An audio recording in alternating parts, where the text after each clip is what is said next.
नमस्कार दोस्तों, स्वागत है आप सभी का मेरे चैनल कहानी सागर में। आज कहानी सागर से लेकर आई हूँ कहानी मनोव्रति, जिसके लेखक हैं मुंशी प्रेमचंद्र। ये कहानी आपको अच्छी लगे तो वीडियो को लाइक और शेयर अवश्य करें, साथ ही हमारे चैनल को सब्सक्राइब जरूर करें। तो चलिए इस छोटी सी कहानी की शुरुआत करते हैं। एक सुंदर युवती प्रातःकाल गांधी पार्क में बिल्लौर के बेंच पर गहरी नींद में सोई पाई जाए, यह चौंका देने वाली बात है। सुंदरिया पार्कों में हवा खाने आती हैं, हंसती हैं, दौड़ती हैं, फूल पौधों से खेलती हैं, किसी का इधर ध्यान नहीं जाता। लेकिन कोई युवती रविश के किनारे वाले बेंच पर बेखबर सोए, यह बिल्कुल गैर मामूली बात है। अपनी ओर बलपूर्वक आकर्षित करने वाली। रविश पर कितने आदमी चहलकदमी कर रहे हैं, बूढ़े भी जवान भी, सभी एक क्षण के लिए वहीं ठिठक जाते हैं। एक नज़र वो दृश्य देखते हैं और तब चले जाते हैं। युवक वृंद रहस्य भाव से मुस्कुराते हुए, वृद्धजन चिंता भाव से सिर हिलाते हुए, और युवतियां लज्जा में आंखें नीचे किए हुए। बसंत और हासिम निक्कर और बनियान पहने नंगे पांव दौड़ रहे हैं। बड़े दिन की छुट्टियों में ओलंपियन रेस होने वाले हैं। दोनों उसी की तैयारी कर रहे हैं। दोनों इस स्थल पर पहुंचकर रुक जाते हैं और दबी हुई आंखों से युवती को देखकर आपस में ख्याल दौड़ाने लगते हैं। बसंत ने कहा, इसे और कहीं सोने की जगह न मिली। हासिम ने जवाब दिया, कोई वेश्या है, लेकिन वेश्या भी तो इस तरह बेशर्मी नहीं करती। वेश्या अगर बेशर्म ना हो तो वो वेश्या नहीं। बहुत सी ऐसी बातें हैं जिनमें कुलवधू और वेश्या दोनों एक व्यवहार करती हैं। कोई वेश्या मामूली तौर पर सड़क पर सोना नहीं चाहती। रूप छवि दिखाने का नया आर्ट है। आर्ट का सबसे सुंदर रूप छिपाव है, दिखाव नहीं। वेश्या इस रहस्य को खूब समझती हैं। उसका छिपाव केवल आकर्षक बढ़ाने के लिए है, हो सकता है, मगर केवल यहाँ सो जाना यह प्रमाणित नहीं करता कि यह वेश्या है। इसकी मांग में सिंदूर है। वेश्याएं अवसर पड़ने पर सौभाग्यवती बन जाती हैं। रात भर प्याले के दौर चले होंगे, काम क्रीड़ाएं हुई होंगी, अवसाद के कारण ठंडक पाकर सो गई है। मुझे तो कुलवधू सी लगती है। कुलवधू पार्क में सोने आएगी? हो सकता है घर से रूठ कर आई हो, चलकर पूछ ही क्यों न लें। निरे अहमक हो, बगैर परिचय के आप किसी को जगा कैसे सकते हैं? अजी चलकर परिचय कर लेंगे, उल्टे और एहसास जताएंगे। और जो कहीं झिझक दे, झिझकने की कोई बात भी हो, उससे सौजन्य और सहृदयता में डूबी हुई बातें करेंगे। कोई युवती ऐसी गति यौवना तक तो रस भरी बातें सुनकर फूल उठती है। यह तो नव यौवना है। मैंने रूप और यौवन का ऐसा सुंदर संयोग नहीं देखा था। मेरे हृदय पर तो यह रूप जीवन पर्यंत के लिए अंकित हो गया। शायद कभी ना भूल सकूं। मैं तो फिर भी यही कहता हूँ, कोई वेश्या है। रूप की देवी वेश्या भी हो या उपास्य। यहीं खड़े खड़े कवियों की सी बातें करोगे, जरा वहाँ जाकर चलते क्यों नहीं? केवल खड़े रहना, पास तो मैं डालूंगा। कोई कुलवधू है। कुलवधू पार्क में आकर सोए तो इसके सिवा कोई अर्थ नहीं कि वो आकर्षित करना चाहती है। और यह वेश्या मनोव्रति है। आजकल की युवतियाँ भी तो फॉरवर्ड होने लगी हैं। फॉरवर्ड युवतियाँ युवकों से आंखें नहीं चुराती। हाँ, लेकिन कुलवधू से किसी तरह की बातचीत करना मैं बेहूदगी समझता हूँ। तो चलो फिर दौड़ लगाएं। लेकिन दिल में वह मूर्ति दौड़ रही थी। तो आओ बैठें। जब वह उठकर जाने लगे तो उसके पीछे चले। मैं कहता हूँ वेश्या है और मैं कहता हूँ कुलवधू, तो 10-10 की बाजी रही। दो वृद्ध धीरे धीरे जमीन की ओर ताकते आ रहे हैं, मानो खोई जवानी ढूंढ रहे हों। एक की कमर झुकी, बाल काले, शरीर स्थूल। दूसरे के बाल पके हुए पर कमर सीधी और इकहरा शरीर। दोनों के दांत टूटे पर नकली लगाए। दोनों की आंखों पर ऐनक। मोटे महाशय वकील हैं और छरहरे महोदय डॉक्टर। वकील, देखा यह 20वीं सदी की करामात? डॉक्टर जी हाँ देखा। हिंदुस्तान दुनिया से अलग तो नहीं, लेकिन आप इसे शिष्टता तो नहीं कह सकते। शिष्टता की दुहाई देने का आप समय नहीं है। किसी भले घर की लड़की वेश्या है साहब, आप इतना भी नहीं समझते। वेश्या इतनी फुहड़ नहीं होती, और भले घर की लड़की फुहड़ होती है। नई आज़ादी है, नया नशा है। हम लोगों की तो बुरी भली कट गई, जिनके सिर आएगी वो झेलेंगे। जिंदगी जहन्नुम से बदतर हो जाएगी। अफसोस जवानी रुखसत हो गई, मगर आंखें तो नहीं रुखसत हो गई, वह दिल तो नहीं रुखसत हो गया। बस आंखों से देखा करो, दिल जलाया करो। मेरा तो फिर से जवान होने को जी चाहता है। सच पूछो तो आजकल के जीवन में ही जिंदगी की बहार है। हमारे वक्तों में तो कोई सूरत ही नजर नहीं आती थी। आज जिधर देखो हुस्न ही हुस्न के जलवे हैं। सुना, युवतियों की दुनिया में जिस चीज़ से सबसे ज़्यादा नफरत है वह बूढ़े मर्द हैं। मैं इसका कायल नहीं। पुरुष को जौहर उसकी जवानी नहीं, उसका शक्ति संपन्न है। कितने ही बूढ़े जवानों से ज़्यादा कड़ियल होते हैं। मुझे तो आए दिन इसके तजुर्बे होते हैं। मैं ही अपने को किसी जवान से कम नहीं समझता। यह सब सही है, पर बूढ़ों का दिल कमज़ोर हो जाता है।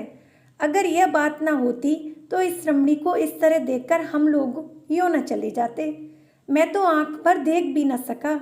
डर लग रहा था कि कहीं उसकी आंख खुल गई और वो मुझे ताकते हुए देख ले तो दिल में क्या समझे। खुश होती कि बूढ़े पर भी उसका जादू चल गया। अजी रहने भी दो आप कुछ दिनों ओकाशा का सेवन कीजिए। चंद्रोदय खाकर देख चुका हूँ, सब लूटने की बातें हैं। मंकी ग्लैंड लगवा लीजिए ना। आप इस युवती से मेरी बात पक्की करा दें तो मैं तैयार हूँ। हाँ, यह मेरा जिम्मा, मगर हमारा भाई हिस्सा भी रहेगा। अर्थात यह कि कभी कभी आपके घर आकर अपनी आंखें ठंडी कर लिया करूँगा। अगर आप इस इरादे से आएँ तो मैं आपका दुश्मन हो जाऊँगा। ओहो, आप तो मंकी ग्लैंड का नाम सुनते ही जवान हो गए। मैं तो समझता हूँ यह भी डॉक्टरों ने लूटने का एक लटका निकाला है। सच? अरे साहब, इस रमड़ी के स्पर्श में जवानी है। आप किस फेर में हैं? उसके एक एक अंग में, एक एक मुस्कान में, एक एक विलास में जवानी भरी हुई है। न 100 मंकी ग्लैंड, न एक रमड़ी का बाहुपास। अच्छा, कदम बढ़ाइए। मुवक्किल आकर बैठे होंगे, यह सूरत याद रहेगी। फिर आपने याद दिला दी। वह इस तरह सोई हुई है इसलिए कि लोग उसके रूप को, उसके अंग विन्यास को, उसके बिखरे हुए केसों को, उसकी खुली हुई गर्दन को देखें और अपनी छाती पीटें।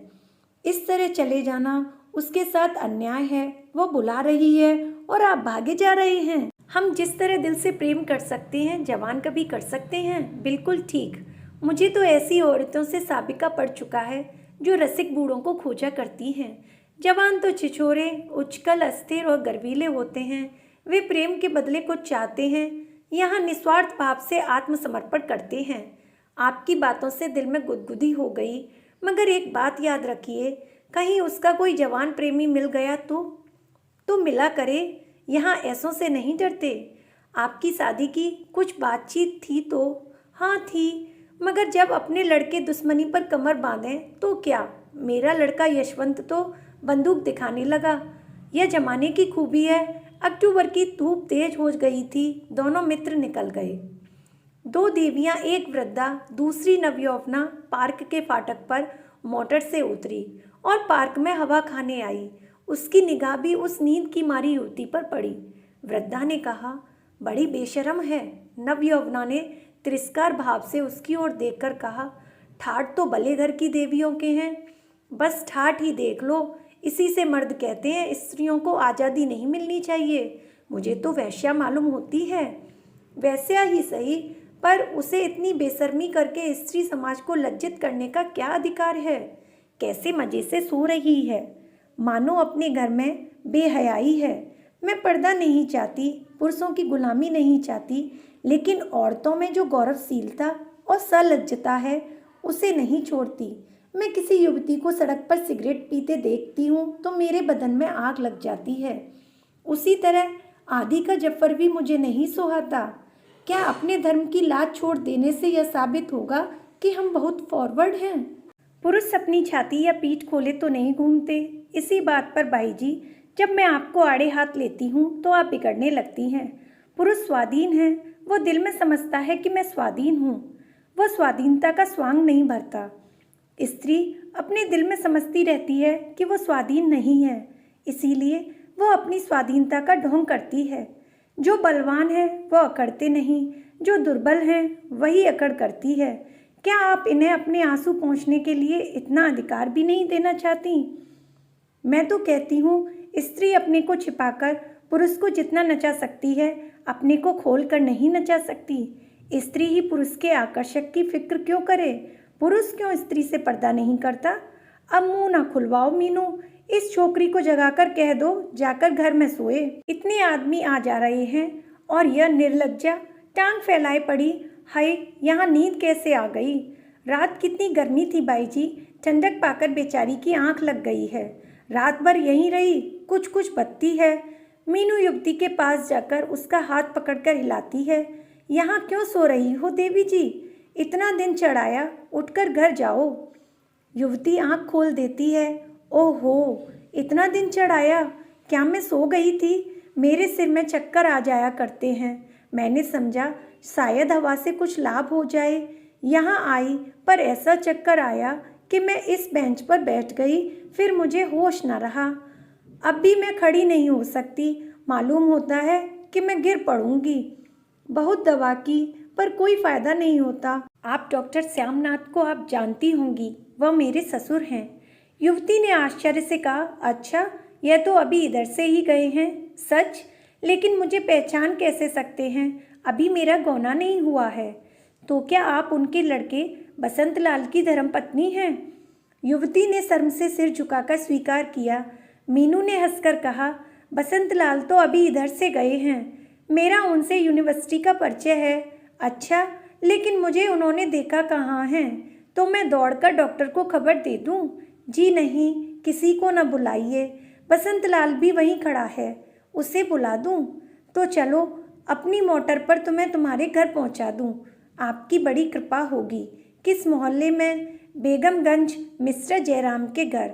मैं आज ही मिस्टर बसंत लाल से कहूँगी। मैं क्या जानती थी कि वो इस पार्क में आते हैं, मगर कोई आदमी साथ ले लिया होता। किस लिए? कोई ज़रूरत न थी।